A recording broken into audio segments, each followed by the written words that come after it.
Good morning everyone. तो आज का हमारा टॉपिक है रिप्रेजेंटेशन ऑफ वेक्टर्स। ठीक है ना। जैसा कि हम लास्ट क्लास में पढ़ चुके थे कि वेक्टर और स्केलर में क्या डिफरेंस है, कैसे हम पता करते हैं कि कोई क्वांटिटी वेक्टर है और कौन सा क्वांटिटी स्केलर है। ठीक है ना। और वेक्टर होने के लिए क्या क्या कंडीशन जरूरी है। सिर्फ मैग्नीट्यूड और डायरेक्शन होने से कोई फिजिकल क्वांटिटी वेक्टर नहीं हो जाता है। ठीक है ना।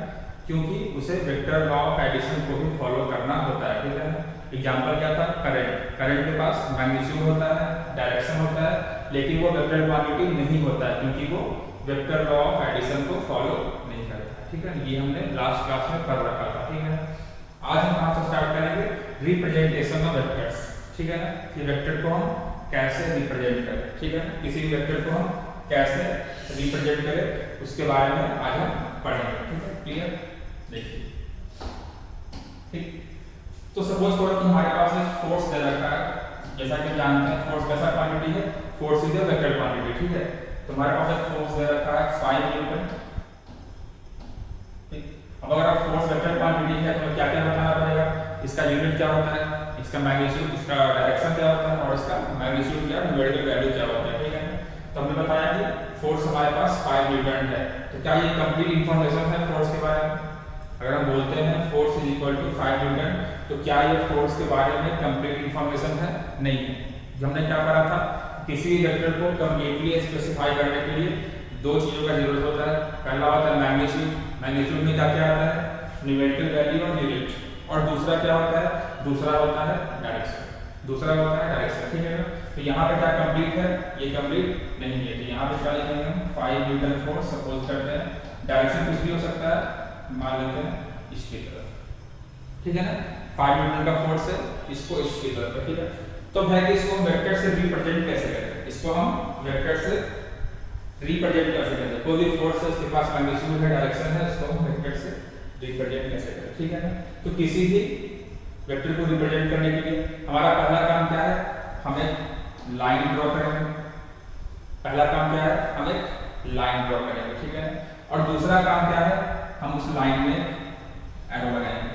हम उस लाइन में हम एक एरो लगाएंगे। ठीक है। तो देखो, किसी भी वेक्टर को अगर हमको रिप्रेजेंट करना है, इसका मतलब क्या है, हमें उसके दो चीज को रिप्रेजेंट करना है। पहला उसके मैग्नीट्यूड को रिप्रेजेंट करना है और दूसरा उसके डायरेक्शन को रिप्रेजेंट करना है। ठीक है ना।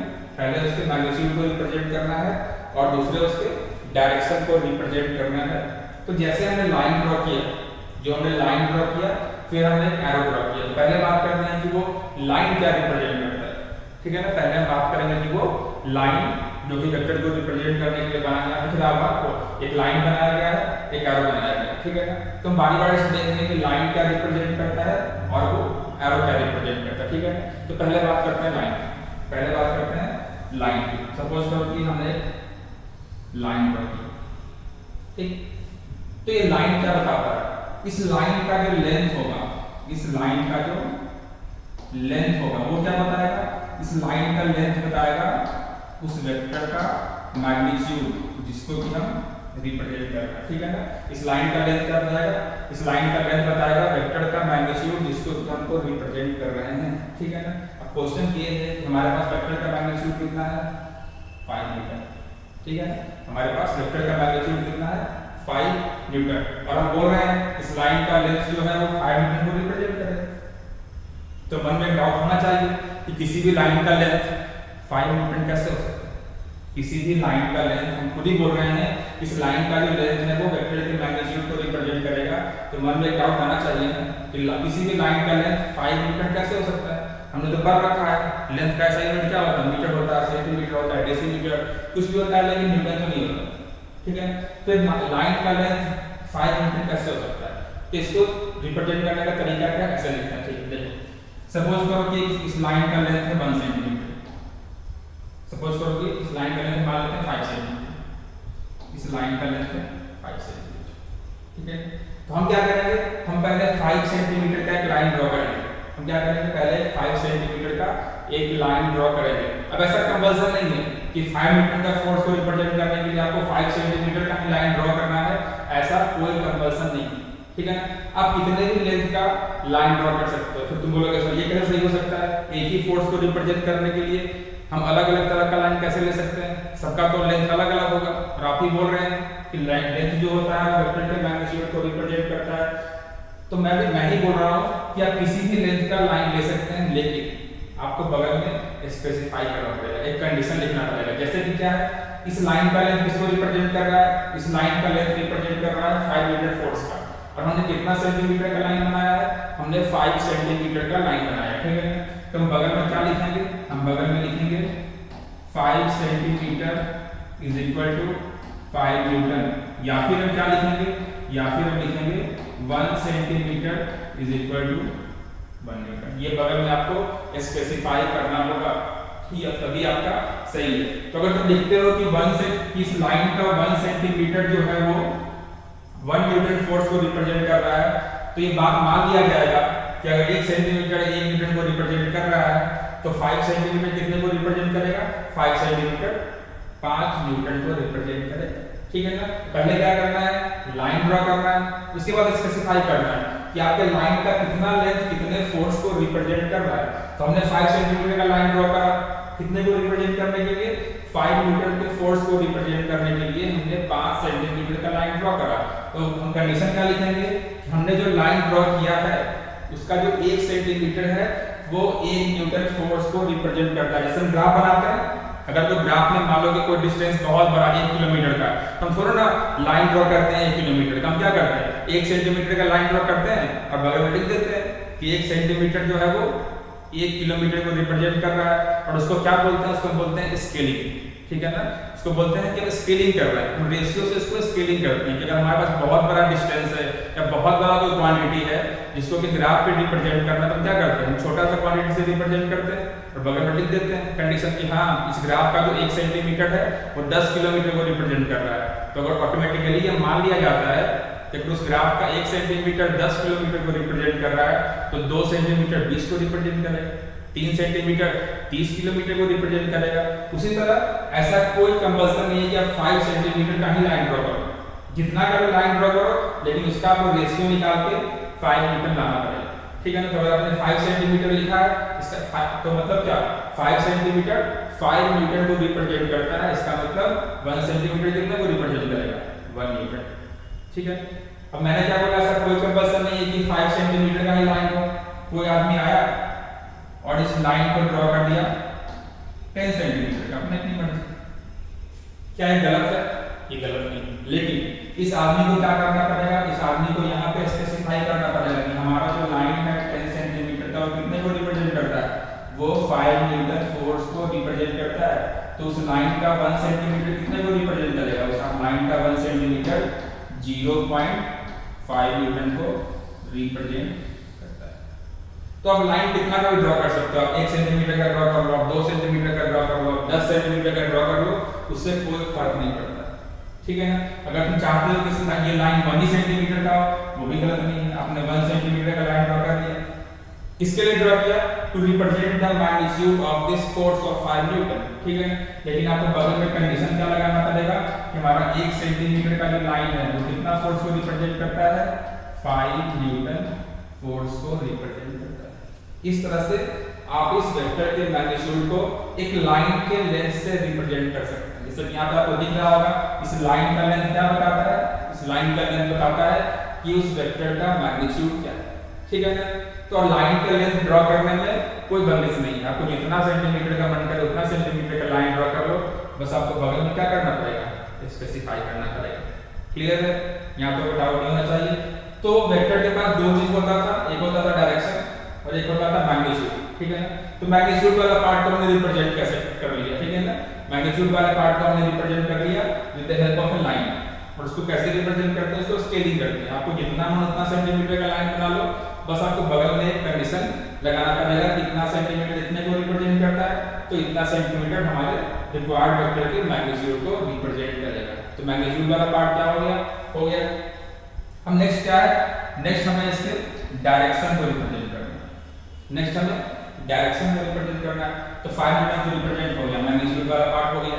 अब नेक्स्ट क्या है, इस फोर्स के पास एक डायरेक्शन है, तो डायरेक्शन को कैसे रिप्रेजेंट करें, तो जिस तरफ फोर्स का डायरेक्शन है, जिस तरफ फोर्स का डायरेक्शन है उस तरफ क्या करेंगे, उस तरफ एक एरो बना देंगे। जिस तरफ फोर्स का डायरेक्शन है उस तरफ क्या करेंगे, उस तरफ एक एरो बना देंगे। जैसे कि यहाँ पे साफ साफ लिखा हुआ फोर्स किस तरफ है, 5 न्यूटन ईस्ट, तो मतलब डायरेक्शन क्या है, डायरेक्शन हमारा ईस्ट की तरफ है, तो हम क्या करेंगे, ईस्ट की तरफ एक एरो बना देंगे, बस हो गया। अब ये लाइन और ये एरो दोनों मिलकर क्या रिप्रेजेंट करेंगे, दोनों मिलकर रिप्रेजेंट करेंगे 5 न्यूटन ऑफ फोर्स को। अगर इसी क्वेश्चन में फोर्स होता 5 न्यूटन वेस्ट की तरफ, तो आप क्या करते, तो आप वेस्ट की तरफ एक एरो बनाते, ठीक है ना। अगर होता 5 न्यूटन नॉर्थ की तरफ, तो आप ऐसा लाइन ड्रॉ कर देते। अगर होता 5 न्यूटन साउथ की तरफ, तो आप ऐसा लाइन ड्रॉ कर देते, बगल में स्पेसिफाई कर देते कि आपके लाइन का लेंथ कितने फोर्स को रिप्रेजेंट करता है। तो इस तरह से हमने वेक्टर के दोनों पैरामीटर को with the help of this arrow represent कर दिया। लाइन का लेंथ क्या बताएगा, वेक्टर का मैग्नीट्यूड, और लाइन का एरो क्या बताएगा, डायरेक्शन। जिस तरफ एरो पॉइंट करेगा उस तरफ ही वेक्टर का डायरेक्शन होगा, ठीक है। तो यहाँ पे नोट कीजिए इसको, यहाँ पे साफ साफ लिखा है, ये मैग्नीट्यूड है, ये लेंथ क्या रिप्रेजेंट करता है, मैग्नीट्यूड, और ये एरो क्या रिप्रेजेंट करता है, डायरेक्शन, ठीक है। ये तो हो गया रिप्रेजेंटेशन। अब इस वेक्टर में दो बातें आती है, ठीक है, हेड और टेल, दो बातें आती है, हेड और टेल, ठीक है। तो वो क्या होता है उसको हम समझते हैं, ठीक है। यहाँ तक नोट हो गया होगा आपका, देखिए। तो सपोज करो कि हमने वेक्टर को रिप्रेजेंट करा ऐसे, ठीक है ना। तो किसी भी अगर वेक्टर को रिप्रेजेंट करोगे with the help of A line and arrow, तो हमेशा क्या होगा, उस लाइन और एरो का दो एंड होगा, हमेशा क्या होगा, उस लाइन और उस एरो का दो एंड होगा, ठीक है। एक एंड ये वाला और दूसरा एंड ये वाला, एक एंड ये वाला और दूसरा एंड ये वाला।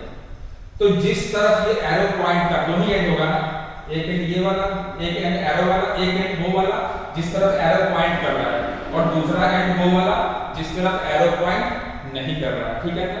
किसी वेक्टर को अगर हम रिप्रेजेंट करते हैं, जैसे यहाँ पर दिख सकता है आपको, एक एंड वो होगा जिस तरफ एरो पॉइंट करेगा, दूसरा एंड ये होगा जिस तरफ एरो पॉइंट नहीं करेगा, ठीक है ना। तो जिस तरफ हमारा एरो पॉइंट कर रहा है, जिस तरफ हमारा एरो पॉइंट कर रहा है, जिस तरफ हमारा वेक्टर का डायरेक्शन है, उस वाले एंड को क्या बोलते हैं, उस वाले एंड को बोलते हैं हेड।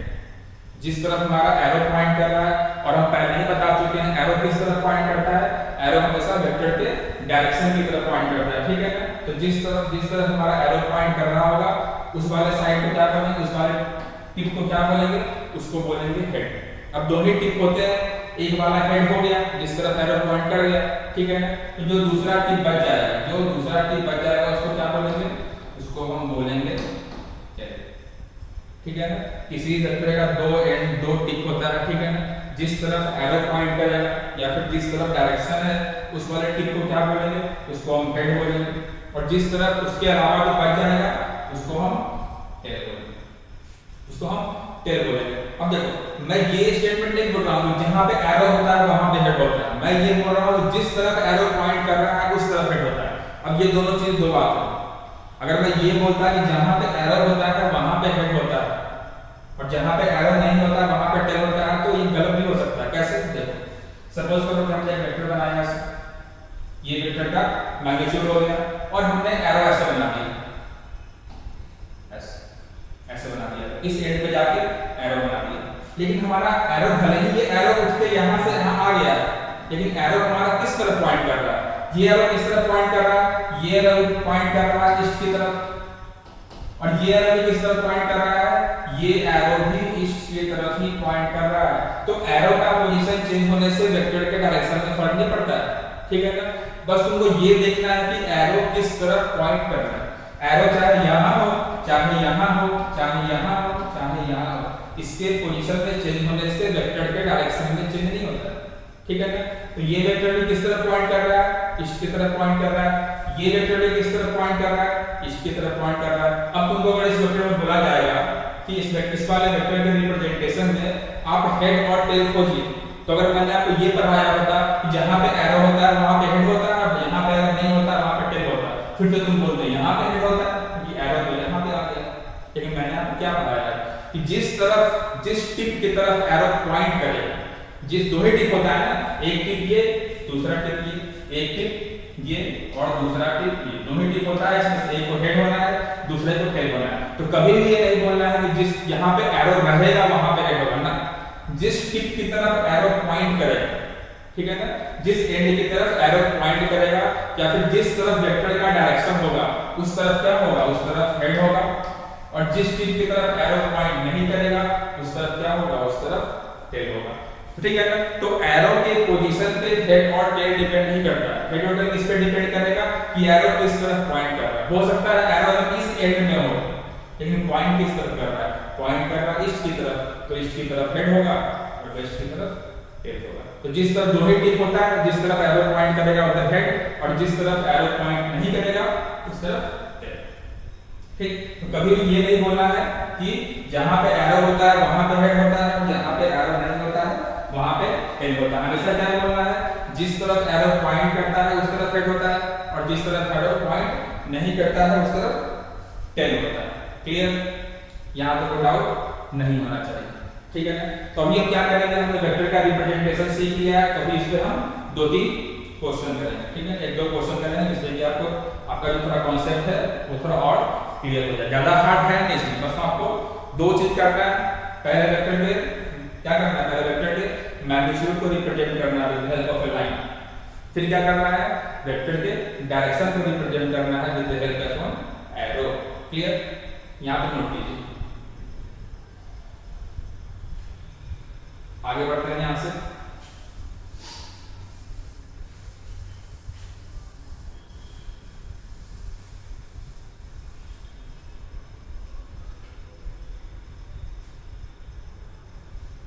ठीक। अब हमारे सामने 2 क्वेश्चन है, दो वेक्टर को हमको ड्रॉ करना है।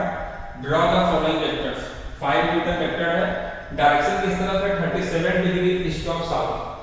और दूसरा क्वेश्चन है 10 न्यूटन का वेक्टर है, डायरेक्शन किस तरफ है, 30 डिग्री वेस्ट ऑफ साउथ। ठीक है।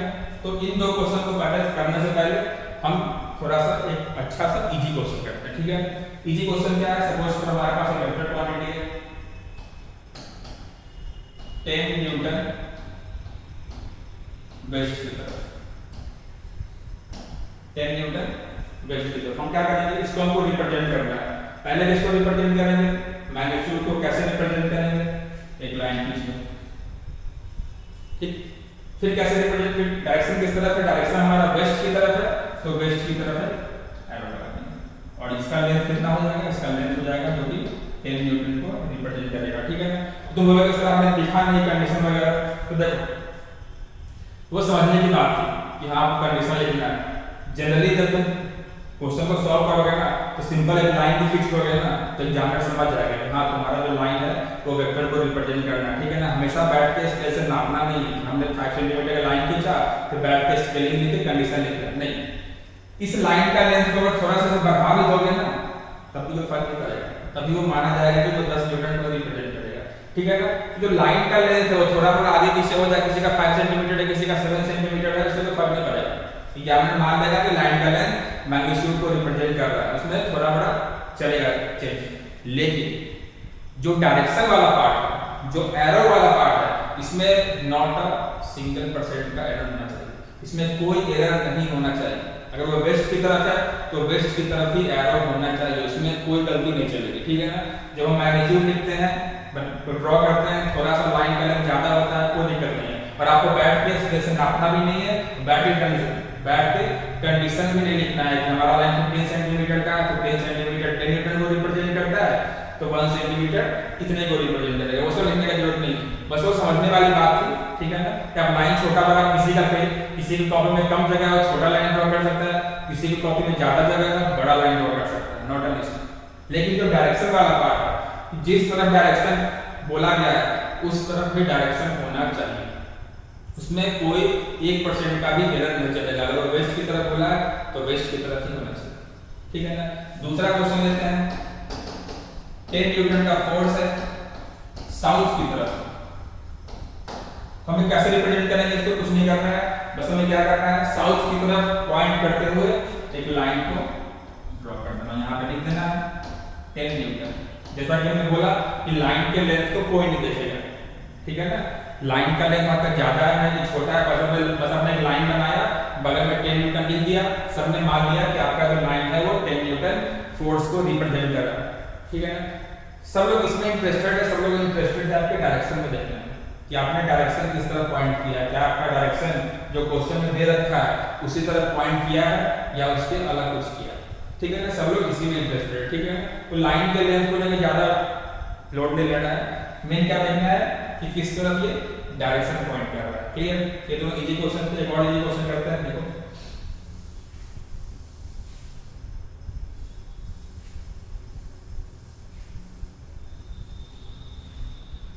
अब सपोज कोई क्वेश्चन है 10 न्यूटन का फोर्स है नॉर्थ ईस्ट की तरफ, 10 न्यूटन का फोर्स है, डायरेक्शन है नॉर्थ ईस्ट। तो मैग्नीट्यूड में तो ज्यादा लोड है नहीं, बस एक लाइन ड्रॉ करना है। लोड कहां पे आएगा, नॉर्थ ईस्ट ड्रॉ करना है। तो सबसे पहले क्या करना पड़ेगा, हमें north south west east draw करना पड़ेगा। ठीक है ना, जैसा कि आपको पता होगा ये होता है हमारा ईस्ट, ये होता है वेस्ट, ये होता है नॉर्थ और ये होता है साउथ। ठीक है,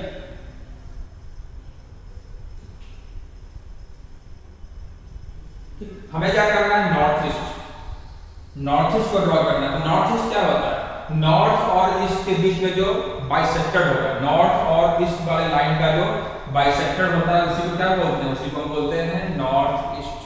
जो नॉर्थ और ईस्ट वाले लाइन का बाइसेक्टर होता है, बाइसेक्टर मतलब क्या, जो इसको दो इक्वल पार्ट्स में बांटे उसी को बोलते हैं नॉर्थ ईस्ट।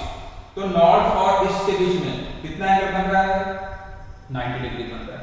ठीक है ना, नॉर्थ और ईस्ट के बीच में कितना एंगल बन रहा है, 90 डिग्री का एंगल बन रहा है। हमें क्या करना है, इसको दो इक्वल पार्ट, एक ऐसा लाइन ड्रॉ करना है जो कि इस एंगल को दो इक्वल पार्ट में डिवाइड करे। कैसे ड्रॉ करेंगे, किस तरह पॉइंट करेंगे एरो हम, नॉर्थ ईस्ट की तरफ। ये वाला एंगल कितना हो जाएगा, 45 डिग्री, और ये भी एंगल कितना हो जाएगा, 45 डिग्री। तो कभी भी दो डायरेक्शन लिखा हुआ है, नॉर्थ ईस्ट साउथ वेस्ट ऐसे लिखा हुआ है, हमेशा क्या समझ लेना है। अगर मान लो लिखा हुआ है साउथ वेस्ट, तो साउथ कहां पे है, साउथ यहां पे है, वेस्ट यहां पे है। अगर लिखा हुआ है साउथ वेस्ट, तो साउथ का वेस्ट का मतलब क्या है कि ऐसा लाइन जो कि साउथ और वेस्ट वाले लाइन को दो इक्वल पार्ट में बाइसेक्ट कर रहा है। मतलब कि एक लाइन जो कि ऐसे पास करेगा, जो कि वेस्ट से भी उतना ही एंगल बनाएगा जितना कि साउथ से बनाएगा। ठीक है ना, वो वेस्ट से भी उतना ही एंगल बनाएगा जितना कि साउथ से बनाएगा, अभी तो दोनों के बीच में आएगा। सिमिलरली अगर लिखा हुआ है नॉर्थ वेस्ट, तो नॉर्थ किस तरफ है, ऊपर की तरफ नॉर्थ है, वेस्ट किस तरफ है, लेफ्ट की तरफ वेस्ट। ठीक है ना, तो नॉर्थ वेस्ट का मतलब क्या हुआ, नॉर्थ वेस्ट का मतलब हुआ एक ऐसा लाइन जो कि नॉर्थ और वेस्ट वाले लाइन को दो इक्वल पार्ट में डिवाइड करे। मतलब क्या, एक लाइन ऐसे। वेक्टर किस तरफ हो गया, ये वेक्टर हो गया नॉर्थ वेस्ट की तरफ। ये एंगल कितना हो जाएगा, 45 डिग्री, और ये भी कितना हो जाएगा, 45 डिग्री। बच क्या गया, बच गया हमारे पास साउथ ईस्ट। तो साउथ ईस्ट का मतलब क्या हो जाएगा, आपको क्लियर हो गया होगा, ऐसा लाइन जो कि साउथ और ईस्ट को दो इक्वल पार्ट में डिवाइड करे। तो लाइन कुछ ऐसा हो जाएगा, जितना एंगल वो ईस्ट से बनाएगा उतना ही एंगल वो साउथ से भी बनाएगा। तो क्वेश्चन क्या था, क्वेश्चन था 10 न्यूटन का फोर्स है, किस तरफ डायरेक्शन है, नॉर्थ ईस्ट की तरफ। तो ये हमारा हो गया 10 न्यूटन का फोर्स किस तरफ पॉइंट कर रहा है, नॉर्थ ईस्ट की तरफ। ये हमारा रिक्वायर्ड आंसर हो गया। ठीक है, तो इस तरह से हम किसी भी वेक्टर को रिप्रेजेंट कर सकते हैं। अब आते हैं अपने ओरिजिनल क्वेश्चन पे, जिसको हमको ड्रॉ करना है। ठीक है, तो इसको ड्रॉ कर लीजिए। ठीक है, इसको ड्रॉ कर लीजिए।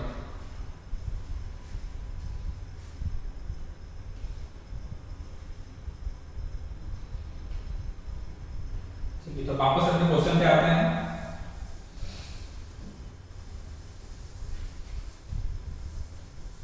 तो क्वेश्चन क्या है कि 5 न्यूटन का फोर्स है और डायरेक्शन क्या है, 37 degree east of south. Direction क्या है, 37 डिग्री ईस्ट ऑफ साउथ। अब इसको तुमको देख के थोड़ा कंफ्यूजन लग रहा होगा कि तो किसी के बीच में है नहीं, ना तो नॉर्थ वेस्ट है, जो सर ने बताया चार बीच का direction, north west, south east, north east and south west, उन चारों में से तो है नहीं। वो तो कुछ ऑड ही आ गया, वो 45 डिग्री पे था, ये 37 डिग्री पे आ गया। ठीक है, तो ये ज्यादा कुछ है नहीं इसमें, बस इसमें इंग्लिश का है।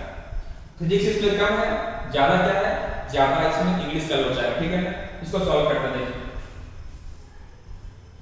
ठीक है, तो जब भी ऐसा क्वेश्चन आए कि एक फोर्स दे रखा है, डायरेक्शन में दो डायरेक्शन इन्वॉल्व है, यहाँ पे साउथ भी इन्वॉल्व है, ईस्ट भी इन्वॉल्व है, साउथ भी इन्वॉल्व है, वेस्ट में इन्वॉल्व है। तो पहला काम क्या है? पहला काम है कि हमें चारों डायरेक्शन को क्या करना है? ड्रॉ करना। पहला काम क्या है?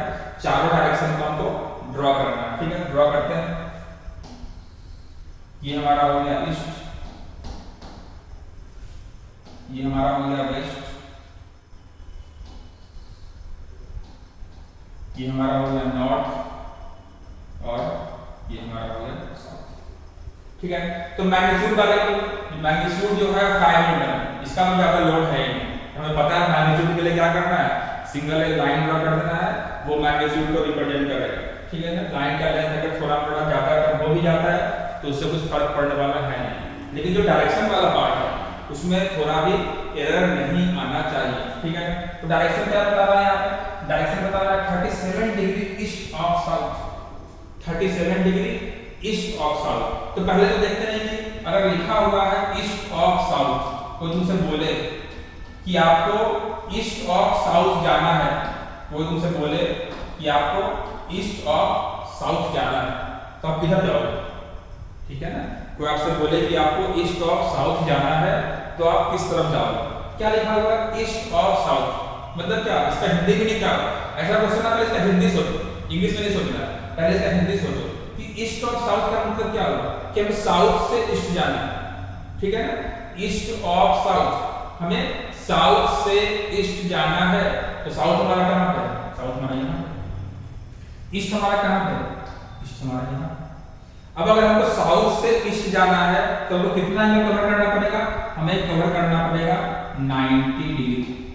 अगर हमको साउथ से ईस्ट जाना है तो हमें कैसे चलना पड़ेगा? हमें ऐसे चलना पड़ेगा। हमें यहां से स्टार्ट करेंगे ना, यहां से साउथ से स्टार्ट करेंगे, कहां तक चलेंगे? ईस्ट तक। जब तक कि ईस्ट वाला लाइन नहीं आ जाता तब तक हम चलते रहेंगे। ठीक है ना, साउथ से स्टार्ट करेंगे तब तक चलेंगे जब तक कि ईस्ट वाला लाइन नहीं आ जाता है। अब तुम बोलोगे सर साउथ से ईस्ट की तरफ जाने के तो ऐसे भी जा सकते हैं, ऐसे भी जा सकते हैं ना, साउथ से अगर ईस्ट जाना है तो ऐसे भी जा सकते हैं, लेकिन ऐसे नहीं करना। अगर तुम ऐसे गए तो पहले क्या आएगा? पहले तो वेस्ट आ जाएगा, हमें तो वेस्ट जाना ही नहीं। ठीक है ना, हमेशा साउथ से ईस्ट जाने में दूसरा डायरेक्शन नहीं आना चाहिए। अगर ये बोलता है कि नॉर्थ से साउथ जाना है तो बीच में आना कंपल्सरी, ऐसा बोलेगा ही नहीं। ठीक है ना, अगर आपको साउथ से ईस्ट जाना है तो सिंपल साउथ से स्टार्ट करना है, ईस्ट की तरफ जाना है without crossing any other direction. ठीक है ना, कुछ लोगों के मन में आ रहा होगा सर साउथ से ईस्ट तो ऐसे भी जा सकते हैं, क्लॉकवाइज भी जा सकते हैं, आप एंटी क्लॉकवाइज क्यों बोल रहे हैं? तो अगर तुम क्लॉकवाइज गए पहले तो वेस्ट आ जाएगा, लेकिन तुम जानते हो साउथ से ईस्ट। ठीक है ना, फिर नॉर्थ आएगा, फिर जाएगा ईस्ट आएगा। ठीक है ना, लेकिन हमें जाना कहाँ है? साउथ से ईस्ट जाना है, शॉर्टेस्ट पास। ठीक है ना, तो साउथ से अगर ईस्ट जाएंगे हम पूरा तो कितना एंगल कवर करेंगे हम? यहाँ से अगर हम साउथ से चलना स्टार्ट करें और यहाँ से चलते चलते यहाँ पहुंच जाए, कितना एंगल कवर हुआ? 90 डिग्री। कि तब होगा जब साउथ से चलेंगे और ईस्ट पे पहुंच जाएंगे तब 90 डिग्री। क्वेश्चन क्या बोला? क्वेश्चन बोला है 37 डिग्री ईस्ट ऑफ साउथ। कितना degree? 37 degree east of south. तो अगर साउथ से अगर हमको ईस्ट जाना है तो 90 चलेंगे तो ईस्ट पहुंच जाएंगे। क्वेश्चन क्या बोला है? क्वेश्चन ये बोला है कि आपको साउथ से ईस्ट तो जाना है, आपको साउथ से ईस्ट तो जाना है, लेकिन 90 डिग्री नहीं जाना है। कितना डिग्री जाना है? 37 डिग्री जाना है। क्लियर है? आपको साउथ से ईस्ट तो जाना है लेकिन 90 डिग्री नहीं जाना है। कितना डिग्री जाना है? 37 डिग्री जाना है। तो 90 डिग्री पूरा होगा, 45 इसके बीच में होगा। यहाँ से चलना स्टार्ट करेंगे, कितना कवर करना है? हमें कवर करना है 37 डिग्री। 37 यहाँ तक चलेंगे और ऐसे एक लाइन खींचेंगे। ये एंगल कितना हो गया? ये एंगल हो गया 37 डिग्री। ठीक है ना, अगर बोलता है 45 डिग्री चलना है थोड़ा और चल देते, अगर बोलता है 53 डिग्री चलना है थोड़ा और चल देते, अगर बोलता है 60 डिग्री चलना है थोड़ा और चल देते, अगर बोलता 75 डिग्री चलना है थोड़ा और चल देते, अगर बोलता 90 डिग्री चलना है, चलते चलते कहाँ पहुंच जाते? पहुंच जाते हैं हम ईस्ट पे। लेकिन बोला कितना है? बोला है कि 37 डिग्री ही चलना है आपको। तो साउथ से स्टार्ट करेंगे, 37 डिग्री चलेंगे, इस पॉइंट पहुंचेंगे, जिस पॉइंट पहुंचेंगे वहां से पास करते हुए और ऑरिजिन से पास करते हुए एक स्ट्रेट लाइन ऐसे ड्रॉ कर देना है और इसमें एक एरो बना देना है। तो अब ये एरो किसको रिप्रेजेंट कर रहा है? अब ये एरो इस वाले डायरेक्शन को रिप्रेजेंट कर रहा है, 37 degree south of east. Magnitude कितना है? मैग्नीट्यूड है 5 मीटर, ठीक है ना। तो लाइन का लेंथ का कोई लोचा ही नहीं है, तो उसमें कोई टेंशन लेने की बात नहीं है। मेन चीज क्या है? मेन चीज है हमें डायरेक्शन को आइडेंटिफाई करना है, ठीक है ना। तो ऐसे ही हम डायरेक्शन को आइडेंटिफाई करेंगे, ठीक है ना। ईस्ट ऑफ साउथ मतलब साउथ से ईस्ट की तरफ चलना है। अब अगर पूरा साउथ से पूरा ईस्ट जाना है, कितना कवर करना पड़ेगा? टोटल 90 डिग्री एंगल कवर करना पड़ेगा, लेकिन हमें कितना करना है? ओनली 37 डिग्री करना है। यहाँ से 37, यहाँ पे प्रोटेक्टर रखेंगे, 37 डिग्री नापेंगे और ऐसे एक लाइन ऐसे ड्रॉ कर देंगे। यहाँ पे 37 डिग्री आ रहा है, एक पॉइंट इसको लेंगे, दूसरा पॉइंट ऑरिजिन को लेंगे और दोनों पॉइंट से पास करता हुआ एक स्ट्रेट लाइन ड्रॉ कर देंगे और हमारा डायरेक्शन आ जाएगा। क्लियर? इसमें किसी को डाउट नहीं होना चाहिए, इसको नोट कर लो, ठीक है। अब दूसरे क्वेश्चन पे आते हैं। 10 Newton 30 degree west of south. दूसरा क्वेश्चन क्या है? 10 Newton 30 degree west of south. 10 Newton 30 degree west of south. इसमें भी दो चीज दे रखा है, एक मैग्नीट्यूड दे रखा है और एक डायरेक्शन दे रखा है, ठीक है। यहाँ भी क्या है? दो डायरेक्शन इन्वॉल्व है, पहला वेस्ट है, दूसरा साउथ। पहला काम क्या है हमारा?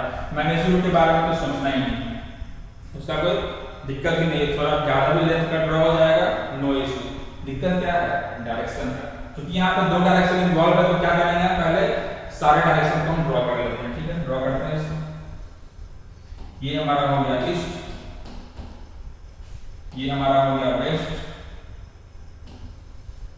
ये हमारा हो गया नॉर्थ और ये हमारा हो गया साउथ।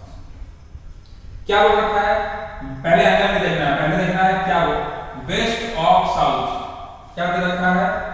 Waste of south. और वेस्ट ऑफ साउथ का मतलब क्या होगा? ये वहां पर लिखा हुआ था ईस्ट ऑफ साउथ, हमने क्या किया था? साउथ से ईस्ट की तरफ चले गए थे। यहां लिखा हुआ है वेस्ट ऑफ साउथ, मतलब क्या? हमें साउथ से वेस्ट की तरफ जाना है, हमें साउथ से वेस्ट की तरफ जाना है। अब साउथ से वेस्ट की तरफ जाने के दो रास्ते, या तो हम यहां से स्टार्ट करें, यहां पहुंच जाए साउथ से वेस्ट, या फिर ऐसे घूम के जाए। लेकिन अगर घूम के जाएंगे, पहले ईस्ट आएगा, फिर नॉर्थ आएगा, फिर वेस्ट आएगा। हमें कौन सा पाथ लेना है? हमें शॉर्टेस्ट पाथ लेना है। कौन सा पाथ? ऐसा पाथ लेना है कि हमें किसी और डायरेक्शन को क्रॉस ना करना पड़े। साउथ यहाँ, वेस्ट यहाँ, यहाँ से 90 डिग्री चलेंगे, वेस्ट पहुंच जाएंगे। लेकिन हमें तो वेस्ट पहुंचना ही नहीं, हमें साउथ से कितना डिग्री चलना है? हमें तो साउथ से बस 30 डिग्री ही चलना है वेस्ट की तरफ, ठीक है ना। हमें साउथ से 30 डिग्री ही चलना है वेस्ट की तरफ। साउथ यहाँ पे थोड़ा चलेंगे 30 डिग्री, यहाँ पहुंच जाएंगे, 30 डिग्री पहुंच जाएंगे, कंपास से यहाँ पहुंच जाएंगे, ठीक है ना। एक पोजीशन पॉइंट यहाँ पे, दूसरा पॉइंट यहाँ पे, एक स्ट्रेट लाइन, ठीक है ना। अब ये क्या रिप्रेजेंट करेगा? ये इस डायरेक्शन को रिप्रेजेंट करेगा। मैग्नीट्यूड कितना है? 10 न्यूटन। मैग्नीट्यूड का तो लोचा ही नहीं है, 10 न्यूटन हो गया खत्म। ये हमारा डायरेक्शन क्या हो गया? 30 डिग्री वेस्ट ऑफ साउथ, ठीक है ना। तो ऐसे ही क्या करना है? पहले आपको आइडेंटिफाई करना है कि कहां से कहां जाना है। पहले क्या आइडेंटिफाई करना है? कहां से कहां जाना है। कैसे जाना है? शॉर्टेस्ट पाथ से जाना है without crossing any other direction. फिर देखना है कि हमें कितना डिग्री जाना है, फिर देखना है कि हमें कितना डिग्री जाना है, फिर उसको हमको देखना है, ठीक है ना। तो इस तरह से हम वेक्टर को रिप्रेजेंट करते हैं, ठीक है। तो आज का यहीं पे खत्म करते हैं। अगले क्लास में करेंगे एंगल बिटवीन वेक्टर्स। दो वेक्टर के बीच में हम एंगल कैसे निकालें, या फिर ठीक है ना, दो वेक्टर के बीच में हम एंगल को कैसे निकालें। आज हमने क्या पढ़ा? आज हमने पढ़ा representation of vectors. Okay, thank you to all of you.